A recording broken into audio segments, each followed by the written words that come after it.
Assalamualaikum warahmatullahi wabarakatuh. Selamat siang semuanya. Salam sejahtera untuk kita semua. Perkenalkan, saya Syifanul Fauziah dengan NIM 050129627. Pada kesempatan kali ini, saya akan mempresentasikan tugas 3 mata kuliah materi kurikuler Fisika Sekolah Menengah yang berjudul Radiasi Benda Hitam. Tugas ini bertujuan untuk menyederhanakan konsep fisika abstrak. Nah, materi yang saya ambil ini yaitu materi radiasi benda hitam, yang mana merupakan salah satu konsep fisika modern yang menjadi dasar lahirnya teori kuantum. Oke, kita lanjut ke pendahuluan. Radiasi benda hitam merupakan konsep penting dalam fisika modern yang menjadi dasar lahirnya teori kuantum. Konsep ini menjelaskan bahwa setiap benda yang memiliki suhu memancarkan energi dalam bentuk gelombang elektromagnetik. Nah, meskipun terdengar cukup abstrak, sebenarnya fenomena ini sering kita temui dalam kehidupan sehari-hari. Contohnya, pada cahaya yang dipancarkan lampu, warna merah yang muncul pada besi ketika dipanaskan, serta radiasi yang dipancarkan oleh matahari. Nah, sebelum berkembangnya fisika modern, para ilmuwan berusaha menjelaskan radiasi yang dipancarkan benda panas menggunakan teori fisika klasik. Namun, hasil perhitungan teori klasik tersebut tidak sesuai dengan hasil eksperimen, terutama pada panjang gelombang yang sangat pendek. Nah, ketidaksesuaian ini dikenal sebagai bencana ultraviolet.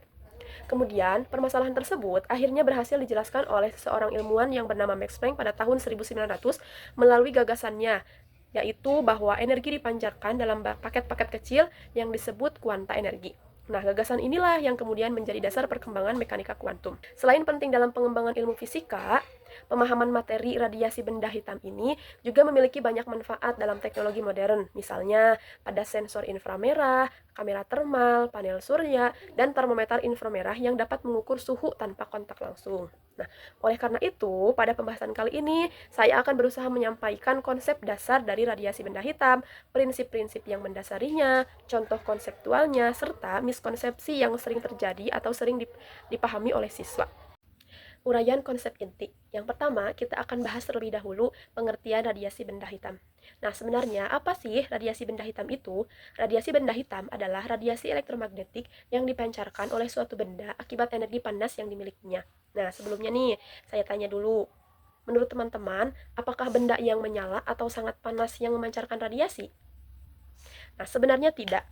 Semua benda yang memiliki suhu di atas 0 Kelvin memancarkan energi elektromagnetik, termasuk tubuh manusia dan benda-benda yang ada di sekitar kita. Artinya, semakin tinggi suhu suatu benda, semakin besar pula energi radiasi yang dipancarkan dan semakin pendek panjang gelombang dominannya. Nah, untuk mempelajari fenomena ini, fisikawan menggunakan model yang disebut benda hitam. Nah, benda hitam ini bukan berarti benda yang berwarna hitam, melainkan benda ideal yang mampu menyerap seluruh radiasi yang datang dan juga menjadi pemancar radiasi yang baik. Meskipun benda hitam ideal ini sulit ditemukan, model ini sangat penting karena membantu ilmuwan memahami hubungan antara suhu dan radiasi yang kemudian menjadi dasar lahirnya teori kuantum oleh Max Planck. Uraian konsep inti yang kedua yaitu hubungan suhu dan radiasi.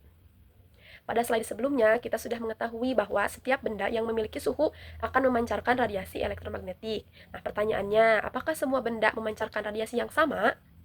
Nah, jawabannya tidak. Besarnya energi dan radiasi yang dipancarkan sangat dipengaruhi oleh suhu benda tersebut. Nah, misal nih, jika ada dua benda, yang satu hangat dan yang satu panas, benda manakah yang akan memancarkan energi lebih besar? Nah, benar. Tentu jawabannya adalah benda yang lebih panaslah yang akan memancarkan energi yang lebih besar. Dalam radiasi benda hitam, suhu merupakan faktor utama yang menentukan jumlah energi radiasi yang dipancarkan. Artinya, semakin tinggi suatu benda, semakin besar energi radiasinya. Selain jumlah energinya bertambah, karakteristik radiasinya juga berubah. Panjang gelombang dominan yang dipancarkan bergeser ke arah yang lebih pendek. Nah, fenomena tersebut dapat kita lihat pada besi yang dipanaskan. Misalnya nih, teman-teman pernah melihat atau pernah melakukan percobaan memanaskan besi. Nah, pada awalnya besi ini tidak terlihat bercahaya karena sebagian besar radiasinya berada pada daerah inframerah. Tapi ketika suhu meningkat, warnanya berubah menjadi merah gelap, merah terang, orange, kuning, hingga putih kebiruan. Nah, pada perubahan warna ini menunjukkan bahwa panjang gelombang dominan yang dipancarkan semakin pendek seiring kenaikan suhu. Fenomena yang sama juga terjadi pada bintang. Bintang yang suhunya lebih rendah cenderung tampak merah, sedangkan bintang yang lebih panas tampak putih atau biru. Karena itulah, astronom dapat memperkirakan suhu permukaan bintang hanya dari warna yang diamati oleh mereka. Jadi, semakin tinggi suatu benda, semakin besar energi radiasi yang dipancarkan dan semakin pendek panjang gelombang dominannya. Hubungan inilah yang menjadi dasar berbagai hukum radiasi benda hitam yang akan kita bahas pada slide berikutnya. Uraian konsep inti yang ketiga yaitu saya mengambil materi hukum Stephen Boltzmann. Pada slide sebelumnya kita sudah mengetahui bahwa semakin tinggi suhu suatu benda, semakin besar energi radiasi yang dipancarkan. Lalu, seberapa besar pengaruh suhu tersebut? Hal ini diteliti dan dikemukakan oleh Joseph Stephen. Sebelumnya nih, saya ingin bertanya, menurut teman-teman, mana yang akan memancarkan energi yang lebih banyak? Panci kecil yang panas atau panci besar yang panas dengan suhu yang sama? Nah, tentu jawabannya panci yang lebih besar. Mengapa? Karena memiliki luas permukaan yang lebih besar pula.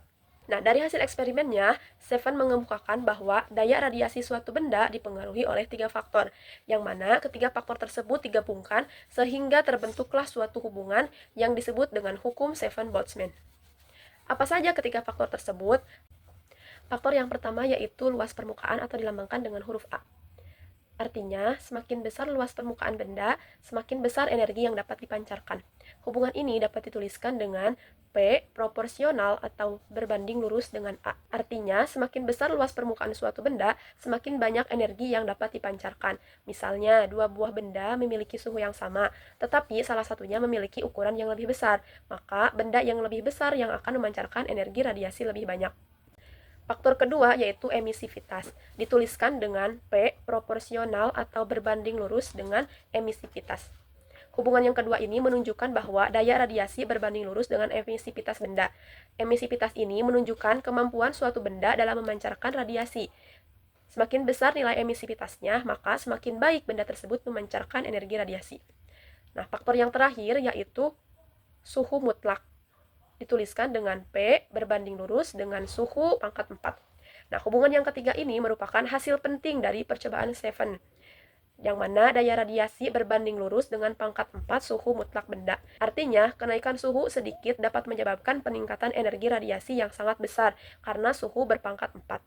Nah, karena ketiga faktor tersebut memengaruhi daya radiasi secara bersamaan, maka ketiga hubungan tersebut dapat digabungkan menjadi satu hubungan, yaitu P proporsional atau berbanding lurus dengan emisivitas dikali luas dikali suhu benda dipangkatkan 4. Hubungan ini masih belum proporsionalitas atau perbandingan.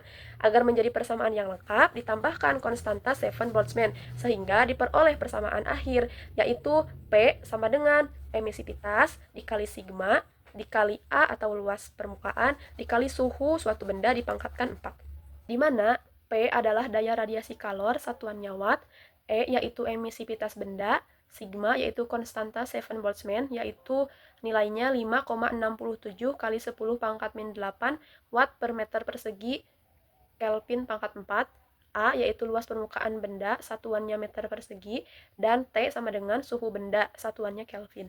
Nah, dari persamaan hukum Stephen-Boltzmann tersebut, yang paling menarik ini adalah suhu berpangkat 4. Nah, menurut teman-teman, jika suhu suatu benda menjadi 2 kali lebih besar, apakah daya radiasinya juga menjadi 2 kali lebih besar? Ternyata tidak, karena di sini suhunya berpangkat 4. Jadi, jika suhu menjadi 2 kali lipat, daya radiasi menjadi 16 kali lebih besar. Nah, inilah sebabnya benda yang sangat panas seperti matahari atau filamen lampu pijar mampu memancarkan energi dalam jumlah yang sangat besar.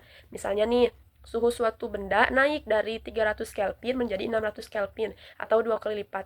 Karena ada pangkat 4-nya, daya radiasinya menjadi 2 pangkat 4 atau 16 kali lebih besar. Jadi, pengaruh suhu terhadap radiasi sangatlah besar. Setelah memahami hubungan suhu dan radiasi melalui hukum Stephen-Boltzmann, sekarang kita akan melihat ilustrasi yang lebih mudah dipahami dalam kehidupan sehari-hari. Saya mengambil yang pertama yaitu analogi pada kompor listrik. Nah, bayangkan jika sebuah kompor listrik baru saja dinyalakan. Nah, pada awalnya elemen pemanas belum terlihat menyala. Namun, bukan berarti elemen tersebut belum memancarkan energi. Sebenarnya, energi sudah dipancarkan, tetapi sebagian besar masih berupa radiasi inframerah yang tidak dapat dilihat oleh mata manusia. Menurut teman-teman semua, apakah benda yang tidak bercahaya berarti tidak memancarkan radiasi? Nah, tentu tidak. Sebenarnya, semua benda yang memiliki suhu tetap memancarkan radiasi.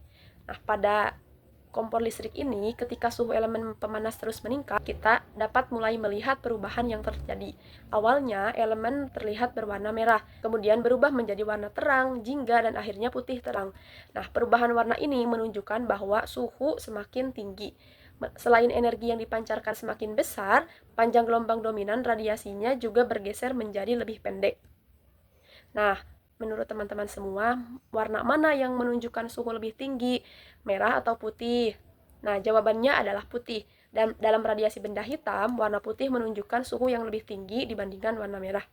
Jadi, semakin tinggi suatu benda, semakin besar energi yang dipancarkan. Contoh lain yang sering kita temui adalah lampu pijar. Saat arus listrik mengalir melalui filamen, filamen menjadi sangat panas dan memancarkan radiasi elektromagnetik. Sebagian radiasi tersebut berada pada daerah cahaya tampak sehingga lampu tersebut terlihat menyala. Namun, sebenarnya filamen juga memancarkan radiasi inframerah dalam jumlah yang cukup besar. Mengapa lampu pijar terasa panas ketika disentuh setelah lama menyala? Hal ini terjadi karena selain menghasilkan cahaya, lampu pijar juga memancarkan energi dalam bentuk radiasi inframerah. Nah, melalui contoh kompor listrik dan lampu pijar, kita dapat memahami bahwa setiap benda memancarkan radiasi karena suhunya. Semakin tinggi suhu suatu benda, semakin besar energi yang dipancarkan dan warna radiasinya juga berubah. Nah, setelah kita melihat contoh sederhana pada kompor listrik dan lampu pijar, sekarang kita akan melihat contoh radiasi benda hitam yang paling besar dan paling dekat dengan kehidupan kita. Itu yang pertama, yang paling besar adalah matahari sebagai sumber radiasi bagi bumi. Matahari memiliki suhu permukaan sekitar 5.800 Kelvin sehingga memancarkan energi dalam bentuk cahaya tampak, inframerah, dan ultraviolet. Nah, spektrum radiasi matahari sangat mirip dengan spektrum benda hitam ideal. Oleh karena itu, konsep radiasi benda hitam digunakan untuk memperkirakan suhu dan energi yang dipancarkan matahari. Jadi, tanpa adanya radiasi dari matahari, bumi tidak akan mendapatkan cahaya dan panas yang diperlukan untuk kehidupan. Yang kedua yaitu pada lampu pijar, sama seperti yang tadi. Selain matahari, konsep radiasi benda hitam juga dapat kita temukan pada peralatan yang sering kita gunakan sehari-hari, yaitu pada lampu pijar. Nah, lampu pijar terasa lebih panas ketika disentuh setelah lama menyala, terjadi karena filamen tungsten di dalam lampu dipanaskan oleh arus listrik hingga mencapai suhu sekitar 2.500 sampai 3.000 Kelvin. Nah, pada suhu tersebut, filamen memancarkan radiasi elektromagnetik. Sebagian radiasi berada pada daerah cahaya tampak sehingga menghasilkan penerangan, sedangkan sebagian besar lainnya berupa radiasi inframerah yang menghasilkan panas. Contoh yang terakhir yaitu desain bangunan dan pemilihan material. Konsep radiasi benda hitam tidak hanya digunakan dalam astronomi dan perangkat elektronik, tetapi juga dalam desain bangunan.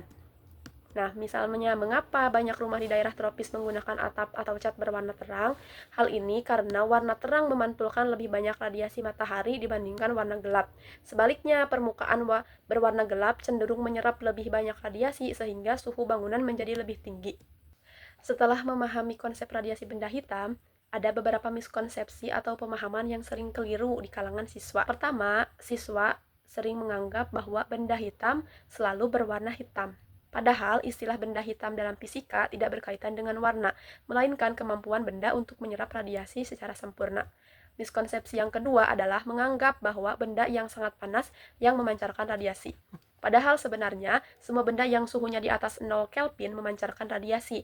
Hanya saja banyak di antaranya berupa inframerah sehingga tidak dapat dilihat oleh mata. Miskonsepsi yang ketiga adalah menganggap kenaikan suhu hanya membuat cahaya semakin terang. Padahal, kenaikan suhu juga menyebabkan perubahan panjang gelombang dominan sehingga warna radiasi dapat berubah, misalnya dari merah menjadi putih kebiruan. Oleh karena itu, penting untuk memberikan pemahaman kepada siswa bahwa radiasi benda hitam tidak hanya berkaitan dengan warna atau terang, tetapi juga dengan sifat radiasi yang dipancarkan akibat suhu suatu benda. Nah, kita sudah sampai di penghujung materi, yaitu sebagai rangkuman, radiasi benda hitam adalah radiasi elektromagnetik yang dipancarkan oleh suatu benda yang memiliki suhu di atas 0 Kelvin. Artinya, semakin tinggi suhu suatu benda, semakin besar energi radiasi yang dipancarkan dan semakin pendek panjang gelombang dominannya. Hubungan antara suhu dan energi radiasi dijelaskan melalui hukum Stefan-Boltzmann yang menunjukkan bahwa daya radiasi meningkat sangat cepat seiring kenaikan suhu. Konsep radiasi benda hitam menjadi salah satu dasar perkembangan fisika modern dan banyak diterapkan dalam kehidupan sehari-hari, misalnya pada matahari, lampu pijar, sensor inframerah, dan kamera termal. Jadi, melalui konsep radiasi benda hitam, kita dapat memahami hubungan antara suhu, energi, dan radiasi yang dipancarkan suatu benda. Demikian materi yang dapat saya sampaikan. Terima kasih atas segala perhatiannya. Mohon maaf apabila masih terdapat kesalahan. Wassalamualaikum warahmatullahi wabarakatuh.